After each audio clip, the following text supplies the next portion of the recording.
He sacrificed his mother to danger just to be with the woman he loved. And what happened next will make you cry. The movie begins with a young lady named Amara, who came home one day only to find her brother dead after eating the food she had cooked. She screamed in fear and panic, crying her eyes out in unbearable pain. The following day, Amara sat alone, lost in thought and in tears. The scene shifts to a feared, dangerous, and evil man named Chief Emo. Amara had gone to confront him about her brother's death after he had already killed her parents. She vowed to fight back and expose him, but Chief, unmoved, threatened to kill her if she didn't back off and then chased her out of his compound. Back at Amara's house, a young and handsome man named Amadi, who happened to be her boyfriend, was waiting for her. When she returned crying, he consoled her but scolded her for confronting the most dangerous man in the community all by herself, knowing full well what Chief Emo was capable of and how no one would dare challenge him. But Amara, fearless and determined, told him she would fight until the truth was heard and would make everyone join her in the struggle. Still weeping, she collapsed into Amadi's arms, and he embraced her. The next day at Chief Emo's mansion, some elders questioned why Amara was still alive despite going around tarnishing his name in the village. Chief brushed off their worries, saying she could do nothing to him and assuring them he would deal with her at the right time, which left them satisfied.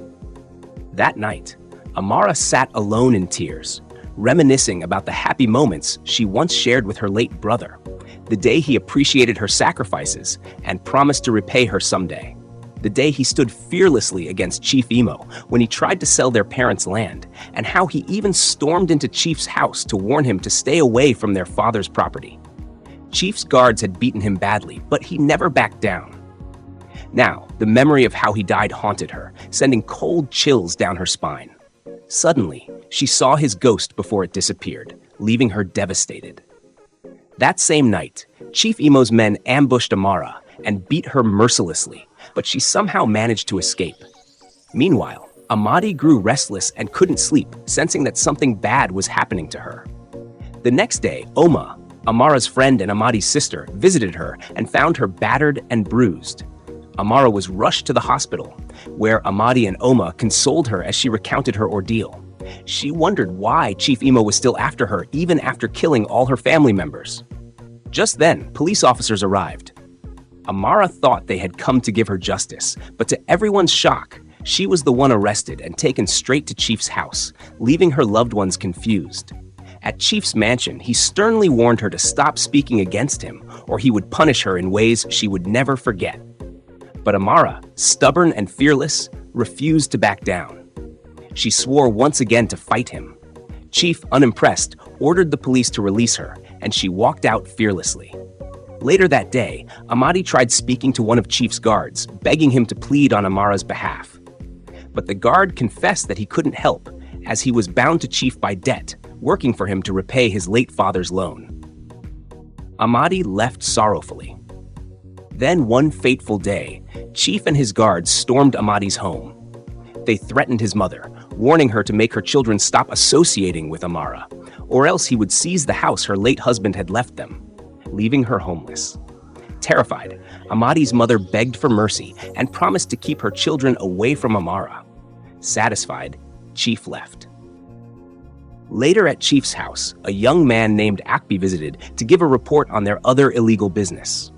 Unfortunately, Chief was deeply involved in trafficking young girls, and they were searching for more recruits.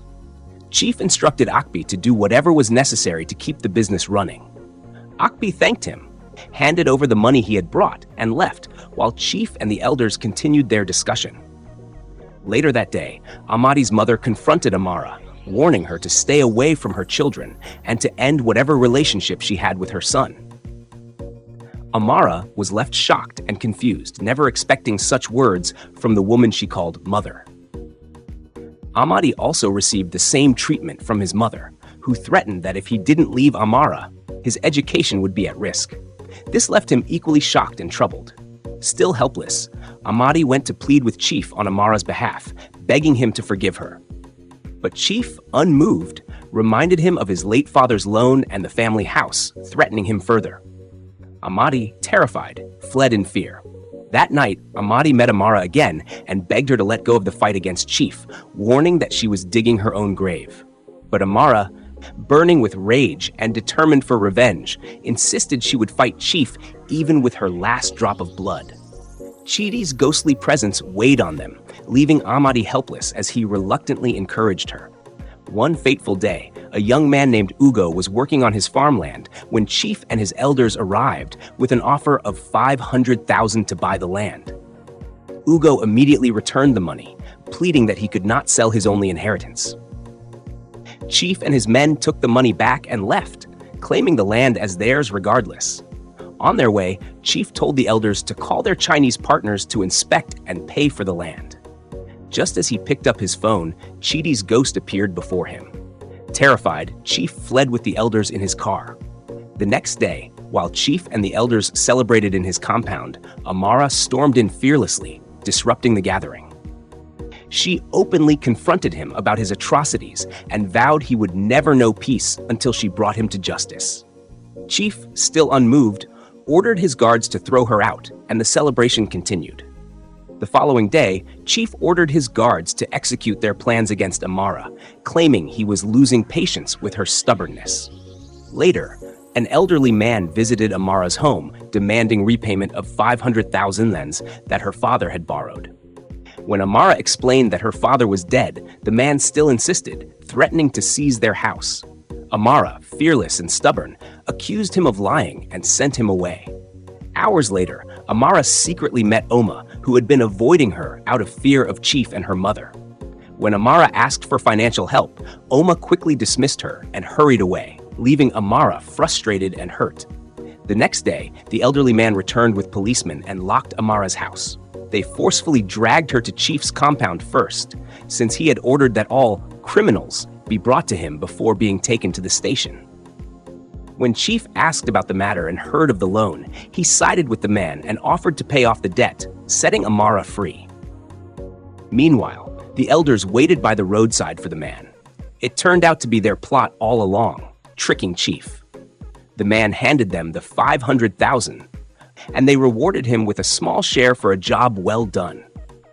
After he left, the elders congratulated themselves and vowed to keep deceiving Chief for money before driving away with their cut.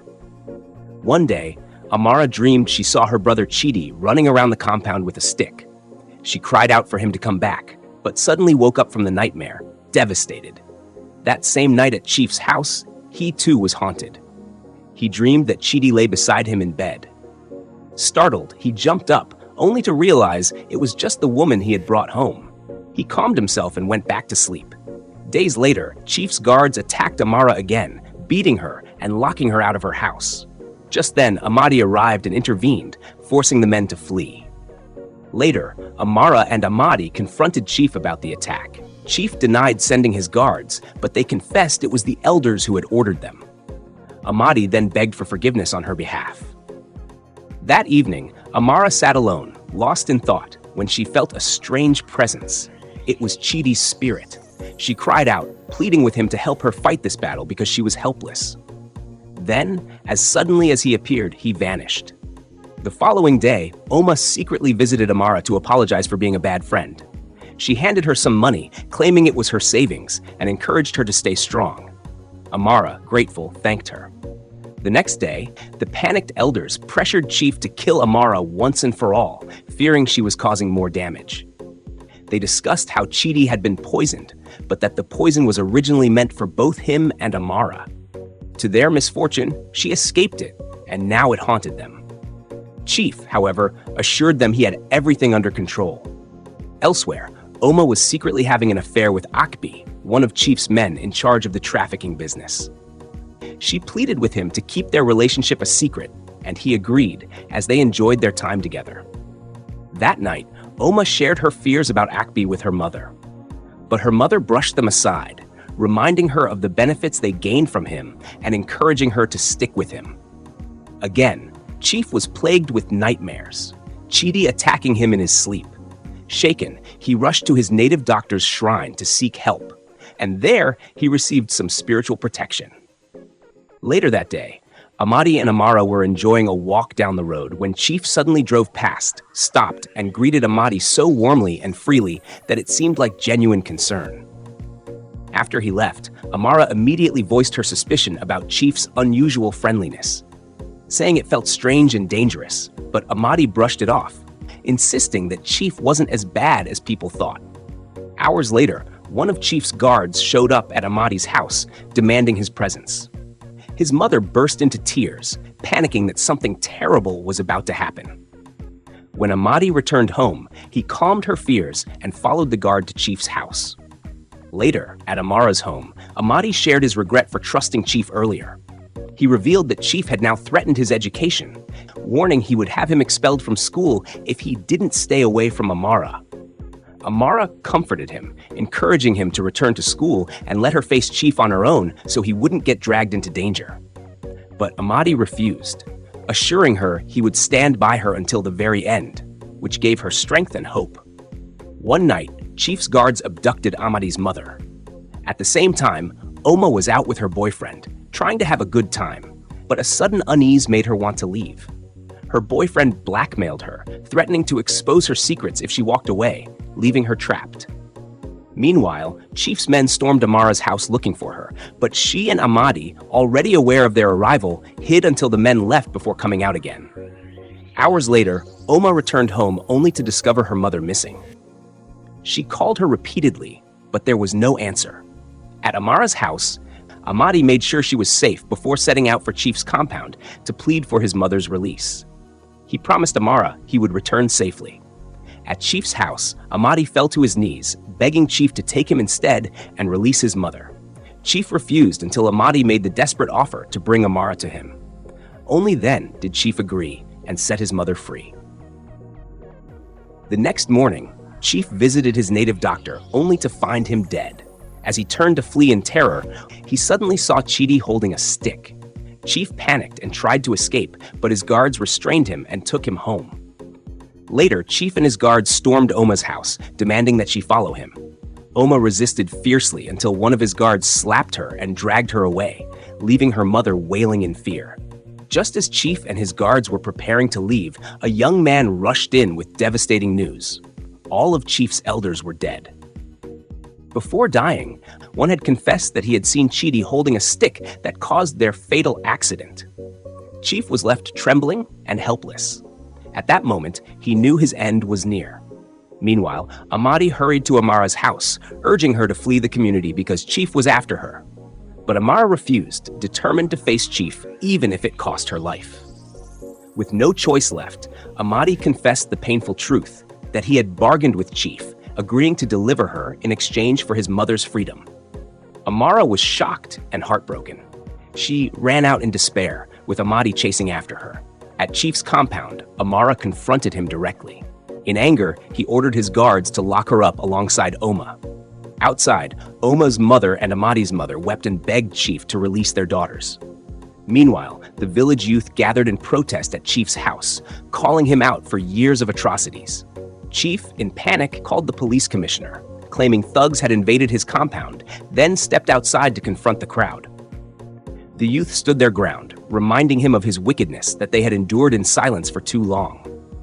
As Chief attempted to silence them, Chidi appeared once again, striking him with the stick, this time paralyzing him.